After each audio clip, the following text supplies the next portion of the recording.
د هلمند ولایت د والي سخت او خطرناک اخطار د مخکینی پوځ جنرال سمیع سادات ته وایي داسې به دې په منډه کړم لکه مخکې چې مې په منډه کړی وې.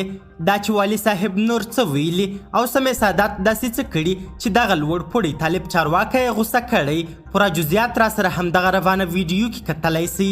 سلامونه قدرمنو لیدونکو، زموږ مشال پریس یوټیوب چینل ته ښه راغلاست. دا اوس په اجازه واخلو چې زه یو دغه شاخص جوړ کړم او په مخ کې ودرېږم چې دغه دی ته زه هغه څوک یم چې د لښکرګاه څخه مې ایستلی اوس هم په هلمند کې یم چې مقابلې ته تیار یم هر وخت چې راځي. نو دا مې بیا د امارت څخه سړي اجازه واخلي او دا دغه به جوړ کړي چې ته دا شاخص جوړ کړې او په مخ کې زه ودرېږم چې ته هغه څوک چې ستا ټول اصحاب او خارجي قواوې هغه ستا سره همکاره وي، ته دلته وي، موږ د هلمند څخه وایستلې. اوس هم زه په هلمند کې یم چې هر وخت ته مقابله کوې، موږ مقابلې ته تیار یو. د هلمند والي سمیع سادات ته وایي داسې به دې وځغلوم لکه مخکې چې مې ځغلولی وې. د طالبانو له لوري د هلمند والي ملا عبدالحمید په خپلو تازه څرګندونو کې جنرال سمیع سادات ته ګواښ کړی چې د مقاومت له خبرو لاس واخلي او ځان سم کړي. عبدالحمید وویل سمیع سادات د څو هیوادونو په مرسته ونه توانېده چې وجنګیږي، نو اوس به څه وکړي. جنرال سمیع سادات د تیر حکومت په دوره کې د پوځ د لیکو برجسته قمندان او په پوځي برخه کې لوړ مسؤلیتونه ترسره کړي.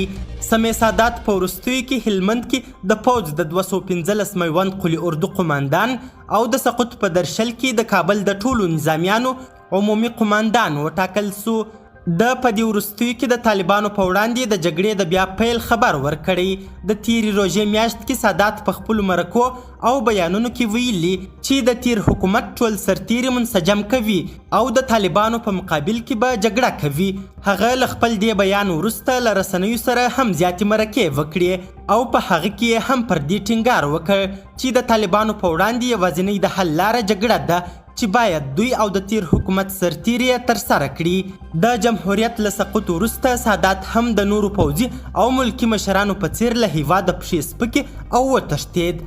د خلکو انتقاد دا دی چې ولې هغه مهال چې د سادات او حکومت په واک کې هر څه وه مقاومت یې ونه کړ، خو اوس چې هر څه له لاسه ورکړي سادات د بیا جګړې او د طالبانو د ځپلو خبره کوي چې بیرته به هیڅ امکان ونه لري. د تیر حکومت له پوځیانو څخه یو یې سمیع سادات دی چې د بیا جګړې په هکله غږیږي، ولې نور وایي چې په افغانستان کې د جګړې د بیا پیل ملاتړ نه کوي. قدرمنو لیدونکو، ډیره زیاته مننه چې ویډیو مو تر اخري شیبو وکتل. د لا زیاتو او نورو خبري مطالبو لپاره زموږ همدغه مشال پریس یوټیوب چینل در سره سبسکرایب کړئ. تر بیا او بلې ویډیو ښه وخت او ښې چارې د الله په امان.